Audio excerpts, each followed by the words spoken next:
Welcome to the Cornelia Stephanie Show. I'm with my beautiful co-host, Donette Palmar. Welcome to the show, Donette. Hello, it's so good to be here again. It's wonderful. I'm excited for today's show because you always bring with you an entourage of guests, and we're going to be introducing the guests here in just a little while. Thank you for bringing the people that you bring, because it's always such a great, enlightening conversation and tools on what it is that we can do to make our lives better. Really appreciate that. And the topic that you created for us today is about kids and entrepreneurship. And Yep. this topic, you say that this is the topic that needs to get more light shed on it. We need to be talking about entrepreneurship with our kids, showing them what it means, to empower them with options rather than just going to college or getting a 9 to 5. Entrepreneurship is proven to help kids develop a better work ethic, have a stronger appreciation for money, think creatively, improve people skills, to be able to set goals, and so much more. I mean, and I really feel like, talking with your kids right now about entrepreneurship is really teaching them how to be self-reliant, literally self-reliant, teaching them how to fish, Absolutely. right? Yes, absolutely. Um, it teaches them so many life skills, so much stuff. I've seen it in my family, and other kids get thrown out into the world, and then they're trying to figure things out and nobody's helping them through that. And really, our parenting is supposed to prepare them for that. And we need more entrepreneurs, right? Because they're so creative. They are the people that see the need and fill the need. And we think about all these people who have come before us and the great things they've done through entrepreneurship. Yes, yeah. So it's perfect because you have raised your children to be entrepreneurs as well. So you're practicing what you're preaching, and you're definitely an example of what that looks like. But do tell us a little bit about your story, how you came to be and doing what it is that you do today. Okay, I'm going to do that. First, I want to say I'm giving away a $100 Amazon gift card. Ah! Excited. All you guys have to do is go to my website, www.proverbsfinancialcoaching.com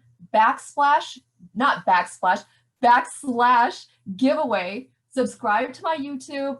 Follow me on Instagram, where I will be announcing the winner September 2nd at 2 Pacific Standard Time. And then subscribe to my financial tip email, and you will be entered to win $100 Amazon gift card. What a generous offer. Yay, everybody go do it. Zach, did you put this up on the screen while Donette was talking about the giveaway, the Amazon $100 gift card? I did. You're awesome, Zach. Yeah, and we're going to be announcing this throughout the show. So whenever you're, want to get that handle again, we're gonna give it to you again. So, yep. All right. So the reason I wanted to start with kind of my story is because, guys, the odds were against me. Okay. If you would have, when you hear my story, and my story is a whole nother podcast, it could take 2 or 3 hours, but you're gonna get the gist of it. You would look at my life and say, she's a loser. She isn't gonna make anything of herself, and she's not going to amount to anything. I have overcome generations of drug abuse, alcohol abuse, physical abuse, and I am overcoming generational being broke. I am overcoming that. So as I'm talking about this, think about, have you had enough? Because I had had enough, and I wanted to change my life and my kids' life. So as I'm talking, think about, have you had enough? And what are you willing to do to change? So I was not taught any kind of work ethic at all. And I really wasn't allowed to work as a teenager. I just had to do my chores, and that was it. I wasn't allowed to get money off of it or anything. But when I was about 8 or 9, I did get my first job. And I was actually an extra on Magnum PI, if you guys remember the original one. Wow. Yeah. And I remember I got like $90 for that day. And I was so excited. I had that cash in my envelope and I just thought, I have so much money. I don't know what I'm going to do with it. And I just looked at it and made me so excited. And I could either buy whatever I wanted or I could save it. So at 16, I actually left home. I became a mother at 17, and I was living with an abusive boyfriend and his family. It made me feel so dependent and trapped.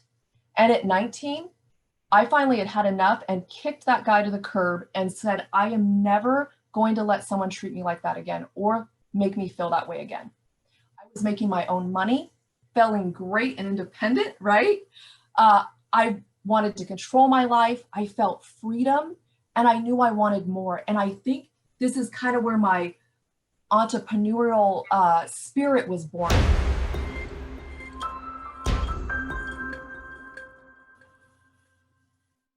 Welcome back, everyone. I'm sorry that we went to break so quick. We were cut off by the internet, and then all of a sudden, now we're back. So Donette is going to finish her story. She was telling us that she kicked the guy to the curb, and take it from there, Donette. All right. So at 19 years old, I kicked my boyfriend to the curb. I decided I didn't want to let anybody ever make me feel that way again. So at that time, I also had a job, and that's where my entrepreneurial spirit kind of was born before I even knew what it was. I really started dreaming about having my own business. And at that time, I thought, oh, body shop sounds great, but that was not the plan. But being my own business, being independent, that was something that I started dreaming about. And I really didn't even know what entrepreneurial was until I was about 24, when my husband and I started our first business. We just jumped right into it. We didn't really know what we were doing. We made so many mistakes, but we learned so much along the way. And we've also had a journey of having to close businesses down and restart twice. So that is huge lessons learned.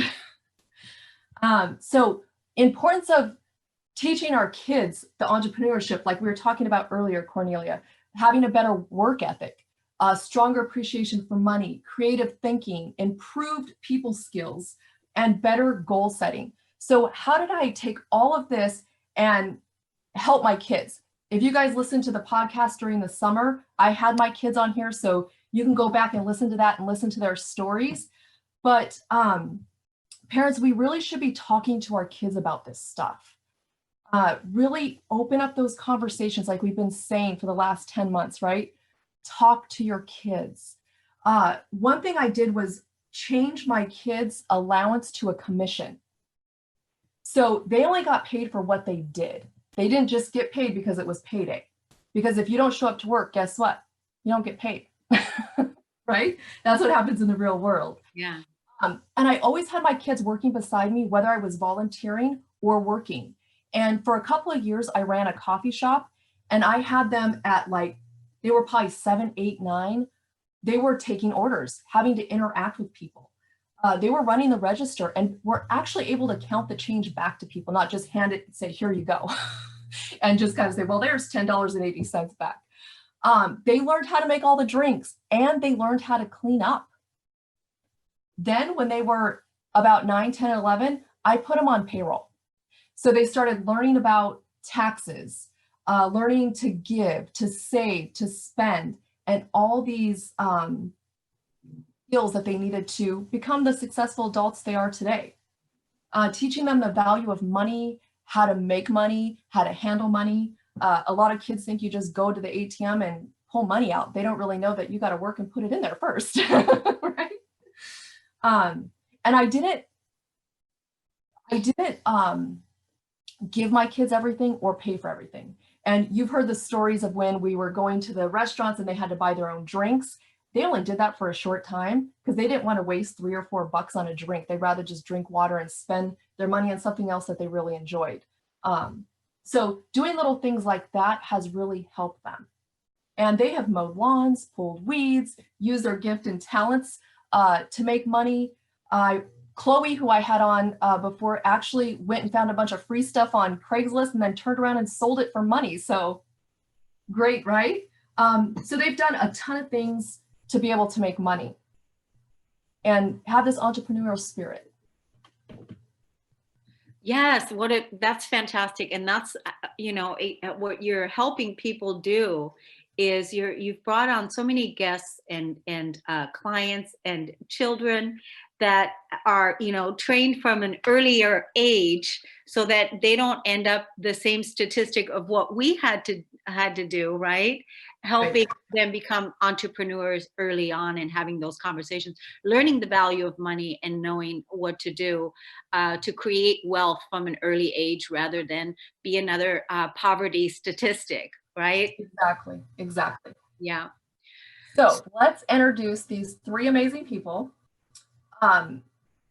They are experts in their field, and I'm so super excited. Now, they're long introductions, so let me get this. Keon, so sorry I had to kind of cut yours short because yours was like pages long. But I'm going to introduce Keon first because he's got to leave a little bit early because he actually, it's his first day of class today. So, as a young African-American student, Dr. Anderson encountered and overcame many hardships while seeking a better future for himself and his family. He was exposed to poverty, gang violence, and drugs, and he cites his struggle with overcoming dyslexia as one of his most significant challenges. With a thirst for knowledge and the motivation to change educational expectations within his community, he was inspired to press ahead and excel in school. Today, his work focuses on helping Long Beach, underserved population, including those of first-generation, low-income, and ethnic minority students. In seeing the struggles of other students who come from backgrounds similar to his own, he gives back through nonprofit work, research, and mentorship. He hopes to establish a nonprofit organization that focuses on fostering academic resiliency for students who are most at risk for dropping out of school, mainly focusing on ethnic minorities. In cultivating a culture of parental involvement, which is super, super important, I agree with you, he hopes to help families develop the skills necessary to ensure children's academic success. Dr. Anderson has published a total of 5 children and teen books and became the best-selling author. Moving from one accomplishment to the next, he now aspires to empower and transform communities like his own through education. Welcome to the show and congratulations on all your success and rising above your challenges. You have truly achieved your own American dream. And I just love to see people, especially when everything is against them, succeed. And not only are you leading the way, but you're actually showing the way. Thank you. That's so awesome. So thank you. So the books, these awesome little books that Keon has written. You want to tell us a little bit about these books? What are they about? Why did you write them and who are they for? Okay, so I wrote Cash Money Rules sort of out of a desire. I come from a community where people don't understand money and they're also very adverse to discussing money, just sort of in general. I found that while there is a general need for most people to have money, people don't understand it. So because I work in education and I have worked in education for over a decade now, I sort of understood that if I could teach kids how to understand money, one, they would have a foundation sort of a framing. So the book is sort of described that there are 10 basic rules that you need to understand in order to like make it through money. So basic principles, you need to be able to develop a positive relationship with money. If you can't talk about it, you probably won't be able to manage it well, and you also won't be able to seek counsel. Sort of going along with the theme of today, the book also sort of gives an example of entrepreneurship from a very young age. So in the book, Cash and Kasha, they have a treehouse who they charge their friends to come over and play in. And then they take that one treehouse and then they go and they buy 10 tree houses. So now that's sort of like a simulation of what happens in the real estate world. So really being able to take these very basic concepts as a founding base for people to start having conversations about money. And I found that if kids are having conversations about money, then ultimately their parents are also having conversations about money, and it creates a space where it's an open exchange. Right. Right, exactly. I love that. And I love that you made yourself a cartoon. So what has inspired you to rise above your challenges? Because a lot of people we see will just kind of succumb to them, right, and do nothing. But you actually wanted to change that. So the thing that inspires me, I mentioned before I work in education. One of the things that I know about working with kids is that you have to actually live and breathe and exist in what it is that you're encouraging them to do. So in the capacities that I've worked, that sort of led me to finishing my doctoral degree, that's led me to becoming a professor and sort of needing to exist in a way that makes sense. And on a money management side, it also has sort of placed me in a position where if I want you to be able to be stable and financially secure, I also have to do my own homework. I have to understand, how I can save, how I can invest in my future, how I can grow my money passively. One of the things that I did while I was in my doctoral program is I ran an Airbnb, and I will tell you that there is nothing more amazing than waking up in the morning to a check or a deposit and you didn't do anything the night before to get it. So sort of having those experiences and wanting to duplicate that experience for other people because it's possible. Yeah, that's right. That's right. So what do you have to say to those who are facing some of the similar challenges? Sort of mirroring what you said earlier, educate yourself. There is no limit to the education that you can receive. Much of what I have learned has been via Google and YouTube, and literally just picking up random books about finances, talking to people who are sort of experts at money, people who are better than me, those who've been able to sort of navigate where I've been and like where I want to go, and really learning from their lessons. I feel like the tidbit of advice that I can give you, they say if you follow a billionaire, you can make $1 million. So really following the advice of those who've been able to sort of navigate forward and achieve their goals as it relates to money and their other life aspirations. That's awesome. That's great. What are some of the challenges that you see kids now facing with money? I think the biggest challenge that I see is not being able to grasp the concept of what money means and how it works. In some communities, kids are actually taught that money is a bad thing. Like money is the vein of all evil, and it's like no, money is necessary for you to survive. So either if surviving is evil, then like you better get very evil very fast. Um, Exactly. so I think being able to understand money and at a very early age, I think that it's never too early to have appropriate conversations about cost, about the value of a dollar, about creative ways for kids to make money. I have a 14-year-old sister now, and she's actually learning currency exchange trading because she's really interested in being able to afford the lifestyle that she wants. She sort of decided at a very early age that the lifestyle that we can provide is not up to her standard. And she's very actively seeking ways in order to be able to monetize. She also runs like her own online, like small boutique store where she creates designs and she's selling merch. So she's sort of doing those things right now in real time. And I think that sort of pushing kids to move into action now, there is this misnomer that you have to wait until you're older in order to do a lot of this stuff or to have these conversations. And the earlier that we have these conversations, the better prepared kids are. Yes, exactly. That's what I have been saying for the last 5 or 6 podcasts. Talk to your kids as soon as they can understand. I mean, you could do this stuff at 2 years old, right? Pick up your toys, you get an M&M. Something so that they can understand that. Um, so what can parents do to be more proactive to get their kids to go out and maybe find a need, fill a need like your sister did? So one of the things that I did in order to encourage my sister is I sort of leveraged what she wanted. So you want this thing, what can you do that would be worth me giving you the money that I've worked for so that you can have what you want? So really sort of creating a way. So when I was running my own Airbnb, I called my sister and I'm like, so you want to make some money? Come help me, clean the house, change the sheets. If you want to be able to have money for this thing that you're asking for, actually being able to represent working for it in real time. That could be via chores. In her case, I've always pushed for her to achieve academically, but also have some sort of entrepreneurship path at creating money for herself. So I think that like really getting creative in terms of what that looks like. And it doesn't, with kids, it doesn't necessarily have to be a lot of money. I'm not giving my sister thousands of dollars. I am giving her something so that she understands that she needs to be able to put in the work in order to get a return. So it's a return on her time investment.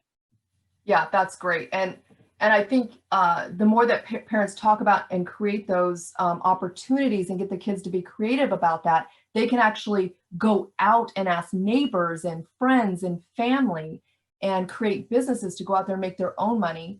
So it doesn't make the parents go broke, right? Actually, at 14, I was tutoring college students in algebra and geometry just because I was really great at math. So I was out looking for ways in order to be able to monetize for myself.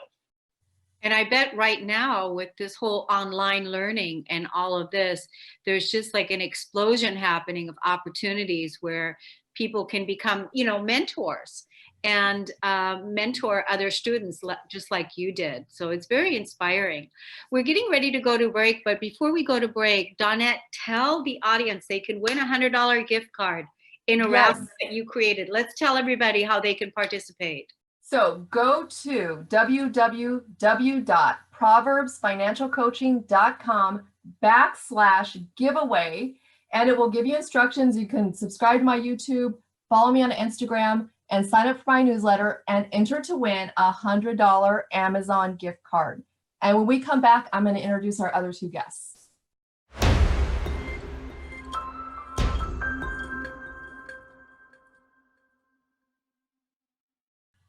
Welcome back, everyone. Dawnette is going to introduce us to her next special guest. Go for it, Yes, I am. And I just want to say, if you guys want to pick up these books, you can go to Amazon and get them. It's Cash Money Rules. And is it Kasha Money Rules? Yes. Okay. They're great books. They come in a couple days, so make sure you pick them up. Is there any other ones? Because you said you wrote 5. I do. So right now, I wrote more than that, but the ones that are published are Cash Money Rules, They Say We Don't, Prosper, are the ones that are actively published right now. And then I have a few that are going through publication. Okay, so make sure you guys go to Amazon and get those books. Okay, so 2 more guests. Dave Jacobson has been a financial coach and national speaker since 2009, transforming thousands of families through his proprietary coaching system, founded the internationally recognized mastermind group Coach Connections, authored the Personal Finance Playbook Workshop Series, owns the Accountable Network, hosts the National Financial Coaching Conference, runs the Millionaire Roundtable, and is co-owner of Money Mavericks video game. Dave lives in Maple Grove, Minnesota with his wife of 22 years and his son and daughter. Dave is also an amazing mentor of mine. And I'm going to introduce Evan real quick. Evan, Dave's son, graduated from high school. Congratulations, Evan. And will be studying data science and entrepreneurship this fall. Since age 10, he's had a dozen businesses, including cleaning garbage cans, detailing cars, mowing lawns, to editing videos. He earned over $14,000 last year, fully funded his Roth IRA, has $12,000 in savings, and plans to reach the millionaire milestone by age 30. Known for his focus and work ethic, he is a 3-time state cross-country participant and earned all state academic honors. The day that Dave wrote this, it said, that day, Evan woke up at 4:30 a.m. to volunteer as an election judge until noon, then mowed 6 lawns for his clients, finishing in time to spend time with his girlfriend. He's passionate about shoes, fitness, and basketball. Welcome to the show, and thank you guys for being here, and congratulations on everything you guys have accomplished. And Evan, wow. So Evan, Thanks for having us. Thank you. Yeah. Tell us what it's been like to grow up with financially savvy parents. Well, since a young age, they started me off on these chore charts. They've gotten me in the mindset that money is a good thing, nothing to be scared about. They've rewarded me through a commission when I do things around the house, whether it's big or small chores, I can check a box off on the list. And every time I finish a list, I get a compensation for that. So it teaches me that I need to show up and achieve something before I get rewarded. That's awesome. I love that. And that mindset has gotten me in the habits of saving money, how to spend money, not have instant gratification, and get put on good behaviors with money. That's fantastic. How do you think it has impacted you versus your friends? Well, I don't know any different. I've grown up in a financially talked about household, so I don't know their point of view versus mine, but I know from word of mouth and stuff that my friends are a little bit nervous about money in the future. They're wondering how they can afford college and stuff. And I'm personally not worried about it. I'm actually excited about making money in the future and the possibilities that it has to offer. I've actually created a life planner, kind of mapping out how I want to spend money in the future and how I'm going to be making it. So I'm actually quite excited about making money in the future. Fantastic. Wow. So tell us a little bit about your planner. So I've set aside like topics that I'm going to be spending money on. I'm going to be buying a car eventually and then upgrading that car every year based on the amount of money I earn, about how much I should set aside for a house, kind of starting to budget based on potential income I could be bringing in. I have a section talking about the income I can earn. I want to have multiple streams of income. So I have a job. I don't know what that's going to be in the future, but I have a job and the amount of money I can possibly earn with that. And then other streams of income, whether it's a basketball coach and other entrepreneurial ideas that I might have in the future. Fantastic. So you're planning way ahead. Good job. One of the things I've heard parents say is they don't want their kids to work because it's going to get in the way of school and they can't study. Have you found that to be true? Well, I found that being an entrepreneur, I've been able to give myself a flexible schedule. If I have school or sports and stuff, I've communicated with my clients and told them that this is my schedule. I'm able to do work at this time. Does that work for you? If not, then we can figure something out. I think being an entrepreneur and working for yourself gives you that flexibility that you wouldn't have in another job where you work for somebody else. That's awesome. So you communicated with your clients. Amazing, right? Yes. Imagine that. Yeah, that's actually one of the things that I think is so cool is the soft skills and the social stuff that we've taught them. Not only, hey, dude, go get a job, but as they're working through it, bring them up to speed on, hey, Evan, it looks like it's going to be raining the next 4 days. You maybe want to ping your clients to see if they want their lawn mowed ahead of this or after, and just teaching them to communicate. It's amazing. And then the referrals he's gotten in his mowing business, because he shows up, he communicates, all that other stuff is really cool. That's fantastic. And I think that's huge, really teaching kids to be able to communicate with adults because they get so intimidated. My kids didn't even want to be on the phone. They're like, can you make the call? And I said, absolutely not. You're going to make the call. If you want to know the information, you call them. And so that has helped them. They've been in plays and stuff, and it's been fantastic. Evan, what problems do you see kids your age facing when it comes to finances? Well, a lot of them are in the mindset, I think, about having instant gratification. I see a lot of them spending the money that they make in the summer within the first 2 months of getting back into school. And I don't think that a lot of them have put money aside. And I think since they haven't gotten the habit now of putting money aside when they aren't making as much as they will in the future, that they won't have, as much money set aside to do things that they might want to do. So if they want to end up going on a vacation or something, they won't have the money set aside for that because they haven't ever practiced budgeting and Right. I guess putting money towards things that they've planned ahead for. And are you able to have these conversations with your friends? Do they ask you, or do any of those conversations get opened up? I haven't talked about money a whole lot with my friends. The most I've ever talked about was, I guess, college situations, like how they're going to be able to afford college. But I mean, I've talked a little bit about like, oh, this game or this thing is coming out. Are you going to get it? Blah, blah, blah. Just minor purchases, nothing long term. We haven't really talked about. All right. Yeah, one of the things I wanted to point out is, did I hear you say that you wanted to be a millionaire by the time you're 30? Yes. Right? So that's right there. That's a huge statement. And really what that says about you is that you totally embrace your relationship with money and your, entrepreneurship and, what you're going to do. You've already embraced it, and you're saying, this is what my goal is and this is what I'm going to do. So many people, including so many adults, don't have that mindset. They don't think about that. So well done you on that one. And then the other thing that I noticed is you don't have the entitlement energy, this chip that a lot of kids carry around nowadays. They have this entitlement.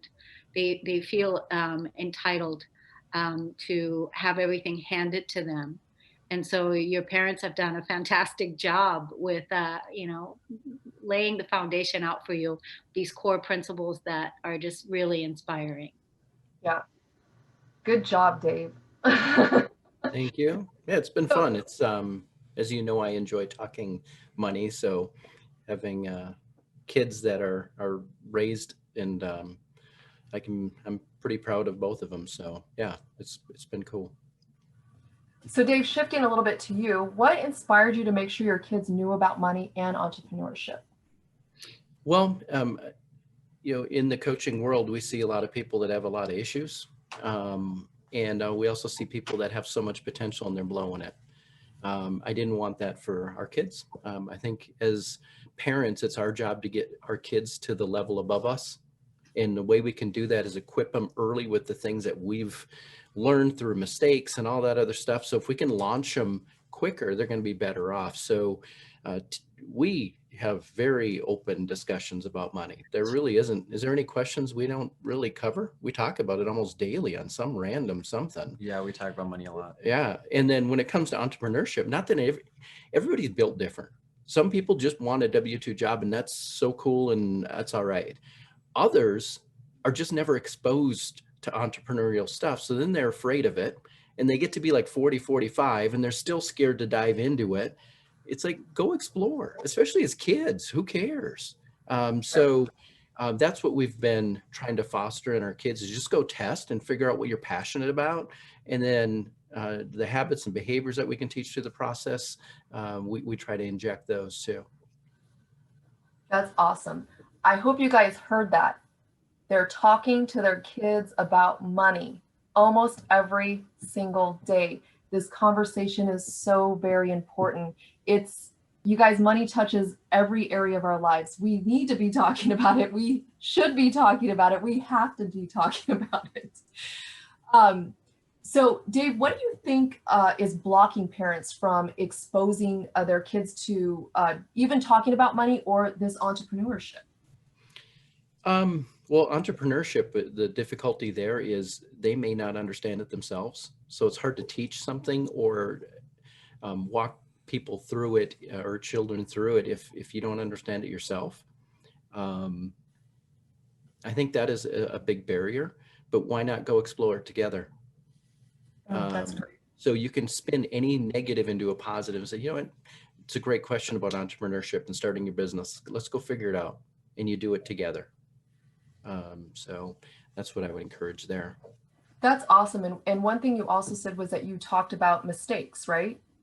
You weren't embarrassed by the mistakes, but you talked to your kids about the mistakes, and you've allowed them to make mistakes, which I think is huge. And we've talked about that before, because we have a society that they don't want you to fail. Like if you fail, oh my gosh, you're so bad. Oh, exactly. Is it okay if you fail? Yeah, that's fine. I think that's super important. Keon, do you ever see any of that where kids are afraid to fail? I do actually, and I encourage people to fail as often as possible. It's even something that I try to practice. I just sort of a note with a question you asked Dave about why parents don't have the conversation is that they're afraid sometimes to let their kids see them fail or to know that they've made a mistake. And in having conversations about how they failed and how they've made mistakes, they humanize themselves for their kids and they create a safe space for them to also try. That's true. You know, we all make mistakes and we're going to make more. There's no getting around it. So we might as well just say, well, I screwed up. Here's what I learned. Here's how I did it differently. Dave, what are some things parents can be doing to introduce these concepts to their kids? You know, I think sometimes we make it way too complicated. A lot of times these things are right in front of us and we can use life as an example. So parents that are going to be upgrading a car or purchasing a car, take the kids with. On the way there, talk through, here's what we're doing and why. Here's my goal in visiting with, this is going to be a seek session. I don't want to purchase today. We're just going to get an idea of what's out there and things like that. Mom and I have a budget of X dollars. Here's why. Use life and talk about it.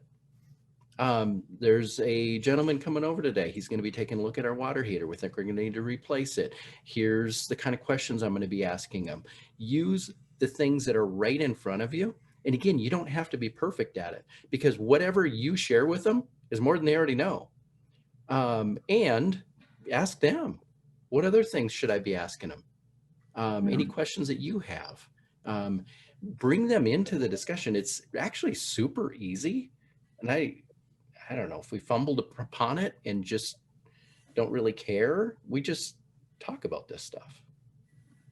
That's awesome. Keon, do you have anything to add to that? I'm in agreement. I really hope that the parents that are on the call and the students that are on the call or children who are on the call sort of really take heed to the failing forward, trying things, developing your expertise over time, and really just sort of putting yourself out there. The greatest way to get to success is first is starting, just move into Right. action. Exactly. You have to start. So Dave, you want to tell us a little bit about the game that you created, Money Mavericks, why you developed it, what it does. It's an amazing game. We hit on it a little bit last time, but we'd love for you to talk about it from your point of view. The game.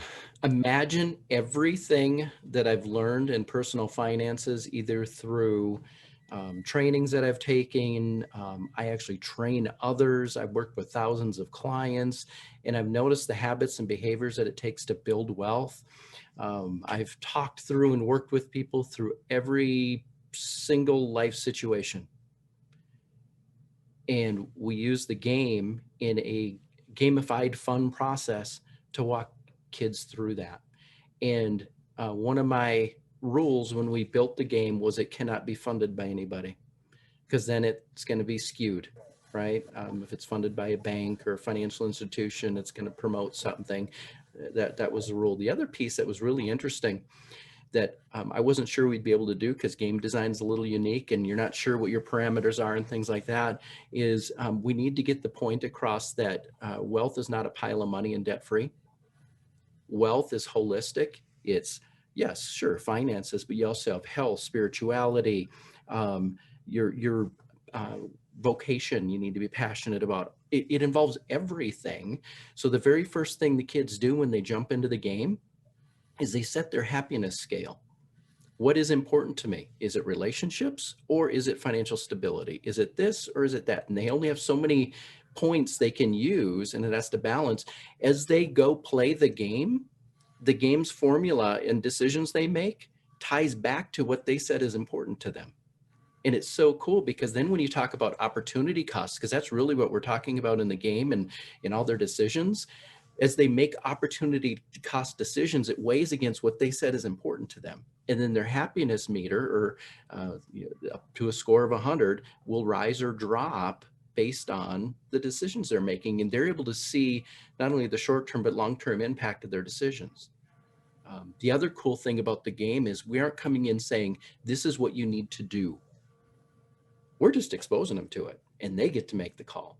And I think that is so cool because learning through mistakes is, I think that's almost more powerful. And being able to go through the purchase of their first car. Should they get a credit card? How do they get a credit card? Will they get their first check? How come it's only a portion of it there? What are taxes? All the way to, what else does the game cover? You played it like 6 times when it was in beta. Yeah. Goes It all the way. covers so much stuff, apartments, Yeah. clothes buying. Yeah. So they get exposed to it now. So when Yeah. they come across it in their life, they'll be at least have a rough idea of what it is and not be afraid of it. So I think that's super cool. Yeah. And what is funny is that I think in that game you it comes upon something breaks in your house, which was his water heater, right? So Yeah. you're dealing with that situation today. Yeah, it does. And the other piece is, we mentioned entrepreneurship, and a lot of people, for whatever reason, don't teach entrepreneurship. We teach it in the game. So one of the kids, one of the things that we can do in the game is the player can start a side business, and it's a blogging business, and they can take and scale that business to whatever level they want. And it's so cool. But at the same time, if they value work-life balance and they're like, oh, I'm going to go make a bunch of money in my side business, what happens? It actually, the game recognizes that you're spending all your time on the side business, and your happiness meter goes down because your work-life balance is off. And the game will kind of let you know that. And I think that's so cool. So yes, we're teaching entrepreneurialism, but wealth is not a pile of money and debt free. It's holistic. So it just is really cool. Yeah, that's a great point. And that's one of my favorite things about the game is that they can actually see that the way that they spend their money and time affects them and what's important to them. Mm-hmm. Evan, do you have any advice for kids to get out there and create opportunities for themselves? Well, I started my entrepreneurship journey, or whatever you want to call it, just as find stuff I like to do. The first thing I did was a lemonade stand, nice and simple. I wanted to make more money from that, so I threw in cookies. And to make a little bit more money, we had a bounce house. So I set up the bounce house and said, if you buy lemonade and cookies, you got time to bounce in the bounce house. So Nice. it started from that. And then chores my dad made me do around the house. One of them was washing garbage cans. After I was done with it, my dad asked me, was that fun? I said no. And then he pointed up the street and asked me to count how many garbage cans there were, and asked if other people would pay for me to do that. And I sent out flyers and washed garbage cans. So stuff like that, just finding things that you like to do or other people won't like to do, and trying to make a business out of it. Find a need, fill a need. Yep. Fantastic. Look for the opportunities out there. And what's so cool is no matter what curveball is sent, COVID or whatever, there's always opportunities. And to be able to see those and recognize them and pivot is a mindset and behavior that I think, I'm confident he has. He'll be able to figure it out. And that's where we want to get him as parents.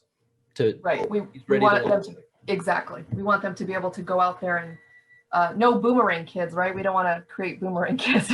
No, I don't mind if he boomerangs a little bit. Play basketball in the mornings and stuff like that. I like having him around. Yeah. They're awesome to have around. And our 21-year-old just announced that he's moving out this weekend. So Uh-oh. I'm super sad. Yeah.